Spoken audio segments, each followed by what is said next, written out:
बच्चों, स्वागत करता हूं आपके अपने यूट्यूब चैनल वेक्टिमी में। और आज हम class 11th physics chapter 1 unit and measurement का फोर्थ लेक्चर करेंगे, जिसमें मैं आपको साइंटिफिक नोटेशन डिटेल में एक्सप्लेन करूंगा। ठीक है, तो इस टॉपिक को स्टार्ट करने से पहले मैं आपको ये बता दूं कि जो लेक्चर आपको कल के डेट में मिला था, उसमें आपको थर्ड लेक्चर था वो। और थर्ड लेक्चर में मैंने आपको सिग्निफिकेंट फिगर्स के बारे में समझाया था। इससे रिलेटेड हमने बहुत सारे इंपॉर्टेंट टॉपिक्स जैसे कि सर्टेन डिजिट्स, अनसर्टेन डिजिट्स के बारे में जानकारी ली थी। और इस जानकारी को कंप्लीट करने के बाद मैंने आपको रूल्स बताए थे कि सिग्निफिकेंट फिगर्स हम कैसे फाइंड करते हैं। ठीक है, अच्छा, अगर आपको कल का लेक्चर समझ में आया है तो आज को आगे बढ़ाने में मुझे ज़्यादा समस्या नहीं होगी। देखिए, सिग्निफिकेंट फिगर्स हम रूल्स के तहत निकाल सकते हैं, बट कभी कभी नंबर्स को देखते हुए सिग्निफिकेंट फिगर्स कैलकुलेट करना थोड़ा सा इम्पॉसिबल सा हो जाता है। और सवाल है कि अब इस केस में हम क्या करें, हम सिग्निफिकेंट फिगर्स को कैसे कैलकुलेट करें। तो ऐसी परिस्थिति में हम सिग्निफिकेंट फिगर्स कैलकुलेट करने के लिए एक नए नोटेशन का यूज़ करते हैं, जिसको हम कहते हैं साइंटिफिक नोटेशन। तो ओवरऑल अगर मैं आपको इस पूरे स्टेटमेंट को एक लाइन में कंक्लूड करूं, तो मैं एक्चुअली ये कहना चाहता हूं आपसे कि हम सिग्निफिकेंट फिगर्स कैलकुलेट करने में जो मिसकॉन्सेप्शंस होते हैं उनको दूर करने के लिए हम नंबर को साइंटिफिक फॉर्म में चेंज कर देते हैं, साइंटिफिक नोटेशन के फॉर्म में चेंज कर देते हैं। और जैसे ही नंबर साइंटिफिक नोटेशन के फॉर्म में चेंज होता है, हम इजीली सिग्निफिकेंट फिगर्स के जो नंबर्स होते हैं वो हम बता सकते हैं। ठीक है, तो सबसे पहले तो हम आज ये समझेंगे कि साइंटिफिक नोटेशन में किसी भी नंबर को कन्वर्ट किया कैसे जाता है और साइंटिफिक नोटेशन होता क्या है। तो देखिए देखिए साइंटिफिक नोटेशन का मतलब होता है कि कोई भी नंबर, मतलब any number can be converted into a standard form. हम किसी भी एक नंबर को स्टैंडर्ड फॉर्म में कन्वर्ट कर सकते हैं। स्टैंडर्ड फॉर्म का मतलब होता है दैट इज पावर ऑफ 10, मतलब कि हम 10 के पावर के फॉर्म में, 10 का कुछ पावर होगा उसके फॉर्म में हम उस नंबर को कन्वर्ट कर सकते हैं। ठीक है, तो अगर मैं इसका एक जनरल एग्जांपल देखूं, जनरल एग्जांपल, तो मैं ये कह सकता हूं कि लेट द नंबर, अगर मान लो कि आपको जिस नंबर को साइंटिफिक नोटेशन में चेंज करना है वो कैपिटल एक्स है। ठीक, तो हम चाहें तो इस कैपिटल एक्स को चेंज कर सकते हैं in the term of n into 10⁻⁴। अब मैं आपको एक्सप्लेन करूंगा कि ये जो मैंने लिखा हुआ है x is equal to n into 10⁻⁴ exactly है क्या। ठीक है, तो यहाँ देखिए, ये जो आपको इस फॉर्मेट में जो आपको x दिखाई दे रहा है, तो ये तो आपको बेहतर पता है कि what is x। x is the number, x is the number which is going to be converted, मतलब ये वही नंबर है जिसको हम कन्वर्ट करने वाले हैं। ठीक है, आगे देखते हैं।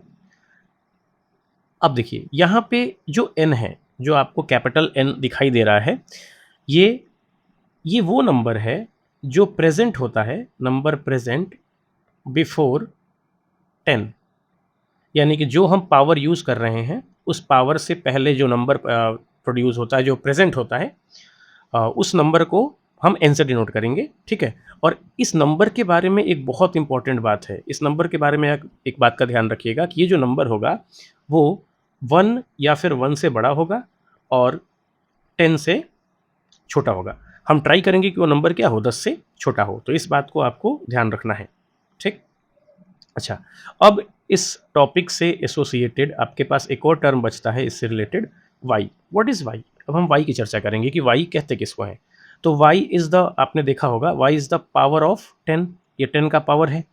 और इसको हम also called as order of magnitude, इसे हम ऑर्डर ऑफ मैग्नीट्यूड भी कहते हैं। ठीक है, तो ये जो आपका पावर होता है वाई को हम ऑर्डर ऑफ मैग्नीट्यूड भी कहते हैं। ठीक है, तो इसको मैं आपके लिए मार्क कर दे रहा हूँ, आप ध्यान रखेंगे कि y is the power of 10 and also called as the order of magnitude. Okay, तो चलिए इस पूरी थ्योरी को हम पहले एक एग्जाम्पल के थ्रू समझने की कोशिश करते हैं और इससे आपको चीज़ों को सॉल्व करना बड़ा ईजी सा हो जाएगा। ठीक है, देखिए वेट वेट वेट, चलिए देखिए, चलिए इधर देखते हैं कुछ एग्जांपल्स जो आपके लिए प्रॉफिटेबल होंगे। आपको समझ में आएगा इससे कि significant figure exactly scientific notation से कैसे कैलकुलेट किया जाता है। और उससे पहले हम देख लेते हैं कि साइंटिफिक नोटेशन में हम कन्वर्ट कैसे करते हैं। तो देखिए, example number one, example number पहला, अगर मान लो कि आपके पास एक नंबर है 0.042, ठीक है, तो क्या मैं इसे ऐसे लिख सकता हूँ क्या, 4.2 इंटू 10⁻⁻²। अगर आप इस पूरे नंबर को ध्यान से देखें तो ये जो 4.2 आपको दिखाई दे रहा है, ये 4.2, ये वो नंबर है जिसको मैंने n बोला था। और n की वैल्यू कहाँ से कहाँ तक होती है, 1 से बड़ी होती है या फिर 10 से छोटी होती है। तो 4.2 1 या 1 से बड़ा ही है और 10 से छोटा है, ठीक। उसके बाद जो आपको 10 दिखाई दे रहा है उसका पावर क्या है, -2, यानी कि इस नंबर का ऑर्डर ऑफ मैग्नीट्यूड कितना हो जाएगा, -2 हो जाएगा। समझ आया आपको, ठीक है। चलिए और एग्जाम्पल लिख लेते हैं। एग्जाम्पल नंबर टू, अगर मान लो मेरे पास एक नंबर होता 42.3 और मुझे इसको चेंज करना होता साइंटिफिक नोटेशन में, तो मैं इसको कैसे चेंज करता, देखिए 4.23 इंटू 10⁻1, ठीक। अब अगर आप इस नंबर को ध्यान से देखें तो ये साइंटिफिक फॉर्म में चेंज हो चुका है, क्योंकि यहाँ पे जो n है, जिसको मैंने n बोला है, उसकी वैल्यू 1 से 10 के बीच में ही है, 1 to 10 के सेंटर में लाई कर रही है। और जो 10 का पावर है 1 है, यानी कि ऑर्डर ऑफ मैग्नीट्यूड कितना है, 1 है। समझ आया, चलिए। अच्छा, अब आप वीडियो को पॉज करके सबसे पहले साइंटिफिक नोटेशन को पूरा ये जो कंप्लीट है नोट्स आप नोट कर सकते हैं, और आप अगर फ्यूचर में इसे रिवाइज करें तो आपको बहुत जल्दी समझ में आ जाएगा, ठीक है। तो चलिए अब मैं शुरू करने वाला हूं कि साइंटिफिक नोटेशन की मदद से हम सिग्निफिकेंट फिगर्स कैसे कैलकुलेट करेंगे, क्योंकि हमारा टारगेट तो यही था कि साइंटिफिक नोटेशंस को समझें और फिर उसके बाद उसकी मदद से हम क्या कैलकुलेट करें, सिग्निफिकेंट फिगर कैलकुलेट करें, ठीक है। तो चलिए देखते हैं। अब बस एक बात ध्यान रखिएगा, जिसे मैं नोट में लिख दे रहा हूं, कि the total number of digits present in n, मतलब total number of digits present in n। आपको याद होगा कि जब मैंने किसी भी नंबर को साइंटिफिक नोटेशन के फॉर्म में चेंज किया था, let's say x is the number, तो मैंने इसको इस फॉर्म में लिखा था n इंटू 10⁻y। तो ये जो n है, इसमें जितने डिजिट होंगे उतने ही डिजिट सिग्निफिकेंट फिगर कहलाते हैं। मतलब अब मैं इसे डायरेक्टली लिख सकता हूं कि total number of digits present in n is equal to number of significant figures, ठीक है। तो अब आप इसको आसानी से कैलकुलेट कर सकते हैं कि सिग्निफिकेंट फिगर कितने होंगे। अब आपको मिसकॉन्सेप्शंस नहीं होंगे, ठीक है। तो चलिए कुछ एग्जांपल से समझते हैं इसे। देखिए, एग्जांपल एग्जांपल नंबर पहला, तो अगर मान लो कि आपके पास यही वो नंबर था पहले वाला 0.042, तो मुझे क्या करना होगा, सबसे पहले इसको साइंटिफिक नोटेशन में चेंज करना होगा। साइंटिफिक नोटेशन में चेंज करने के लिए मैं इसको लिखूंगा 4.2 इंटू 10⁻², ठीक है। तो अगर आप इस पूरे नंबर को ध्यान से देखें तो क्या इस पूरे नंबर में जो n है 4.2, इसमें कितने डिजिट हैं, 1 and 2, यानी कि यहाँ पे जो टोटल सिग्निफिकेंट फिगर्स होंगे वो होंगे 2 सिग्निफिकेंट फिगर्स, ठीक है। चलिए आगे देखते हैं एग्जाम्पल नंबर 2। जैसा मैंने पहले ही लिया हुआ था, अगर मैं लेता हूँ 42.3, तो मैं इसको लिख सकता हूँ 4.23 इंटू 10⁻1, ठीक है। और अगर ऐसी बात है तो अगर इस नंबर को हम ध्यान से देखें तो इस नंबर में कितने सिग्निफिकेंट फिगर हैं टोटल, तो इसमें है टोटल 3 सिग्निफिकेंट फिगर्स, ओके। तो अब आपको ये समझ में आ गया होगा कि हम अगर चाहें तो किसी भी नंबर को साइंटिफिक फॉर्म में चेंज करके उसके बेस नंबर से नंबर काउंट करके कितने डिजिट हैं हम सिग्निफिकेंट फिगर्स कैलकुलेट कर सकते हैं, ठीक है। अच्छा, चलिए थोड़ा सा पहले की चीज़ें रिवाइज करते हैं। आपको शायद याद होगा कि मैंने उसमें बोला भी था, जो पिछला लेक्चर था हमारा, मैंने बोला था कि अगर कोई नंबर 1 से छोटा होता है तो जो लेफ्ट में आपका नॉन जीरो डिजिट होगा उसके लेफ्ट में जितने भी जीरोस होंगे वो सिग्निफिकेंट नहीं होंगे। इसका मतलब यहाँ पे कितने नॉन जीरो डिजिट हैं, तो केवल 2, और ये जीरो तो सिग्निफिकेंट होगा नहीं। इसका मतलब उस रूल से भी कितने सिग्निफिकेंट फिगर्स होंगे, 2 ही होंगे।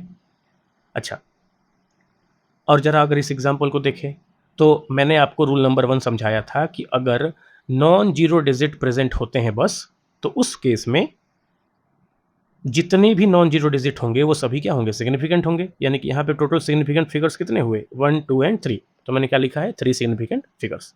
ठीक है, चलिए अब मैं आपको आगे आपकी सुविधा के लिए एक ट्रिक बता रहा हूँ।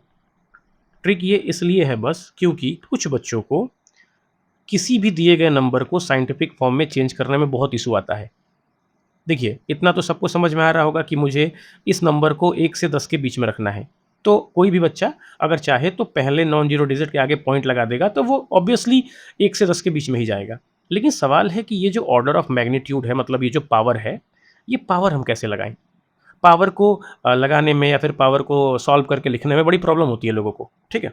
तो मैं आपके सामने एक ट्रिक बता रहा हूँ और अगर आप उस ट्रिक को फॉलो करते हैं तो आपको बहुत ज़्यादा इश्यू नहीं होगा इसमें, ठीक है? तो देखिए ट्रिक नंबर पहला, ठीक? अगर आप लेफ्ट से राइट की तरफ मूव करते हैं, मतलब दिए गए किसी भी नंबर में अगर आप लेफ्ट से राइट मूव करते हैं, तो आपका जो पावर लगेगा वो हमेशा नेगेटिव में होगा। मतलब लेफ्ट से राइट जाना क्या देता है, नेगेटिव पावर देता है। और अगर आप चाहो तो इसे शॉर्ट में LRN करके याद कर सकते हो। L मतलब लेफ्ट, R मतलब राइट और N मतलब नेगेटिव, ठीक। और सेकेंड ट्रिक है कि अगर आप इसका उल्टा चलते हो, मतलब अगर आप राइट से लेफ्ट की तरफ शिफ्ट करते हो, तो उस केस में जो पावर होता है वो पॉजिटिव होता है और आप इसको शॉर्ट में ऐसे याद कर सकते हो RLP, ठीक है। तो आपको ये दो ट्रिक याद रखना है, LRN और RLP। चलिए मैं इसको अप्लाई करके आपको दिखा देता हूँ। आप ये एग्जांपल देखिए, इस एग्जांपल में पॉइंट यहाँ पे था और मुझे पॉइंट यहाँ पे लगाना था 4 के आगे। तो मैं लेफ्ट से राइट की तरफ जा रहा हूँ और मैंने अभी आपको बोला था कि लेफ्ट से राइट जाते समय पावर क्या होगा, नेगेटिव होगा। तो देखिए क्या मैंने यहाँ पे पावर नेगेटिव नहीं लगाया, नेगेटिव पावर है। अच्छा वो भी कितना नेगेटिव पावर होगा, आप खुद देखिए कि आप यहाँ से जब यहाँ पे शिफ्ट करेंगे तो कितने डिजिट शिफ्ट हो रहे हैं, 1 एंड 2। तो पावर में कितना हो जाएगा, -2, ठीक है। अच्छा अभी एग्जाम्पल देखिए, अगर मुझे इस नंबर को साइंटिफिक फॉर्म में चेंज करना है तो मुझे इस पॉइंट को यहाँ से उठा के यहाँ शिफ्ट करना पड़ेगा। इसका मतलब कि मैं राइट से किधर की तरफ शिफ्ट हो रहा हूँ, लेफ्ट की तरफ। और जब हम राइट से लेफ्ट शिफ्ट होते हैं तो पावर क्या हो जाता है, पॉजिटिव। अच्छा वो भी कितना पावर, ये देखिए, जब यहाँ से आप यहाँ शिफ्ट हो रहे हैं तो आप केवल एक नंबर शिफ्ट हो रहे हैं ना, यानी कि पावर कितना हो जाएगा, 1। तो प्लस में 1 होगा पावर, ठीक है। तो उम्मीद करता हूँ कि आज का लेक्चर आपको क्लियरली समझ में आया होगा और आज के लेक्चर से आप किसी भी साइंटिफिक नोटेशन में, मतलब किसी भी नंबर को साइंटिफिक नोटेशन में चेंज करके आप उसके सिग्निफिकेंट फिगर्स को इजीली कैलकुलेट कर सकते हैं, ठीक है। तो आप मिसकॉन्सेप्शन से बचें। अगर आपको रूल्स याद नहीं होते हैं तो आप साइंटिफिक नोटेशन की मदद लें और सिग्निफिकेंट फिगर्स को कैलकुलेट करें, ठीक है। तो चलिए मिलते हैं अगले लेक्चर में और अगले लेक्चर में मैं आपको राउंडिंग ऑफ और अनसर्टेनिटी इन मेजरमेंट वगैरह भी क्लियरली समझाने वाला हूँ, ठीक है। तो अगर वीडियो अच्छा लगा हो तो इसे लाइक ज़रूर करें, इसे अधिक से अधिक शेयर करें और चैनल को सब्सक्राइब ज़रूर करें। Thank you.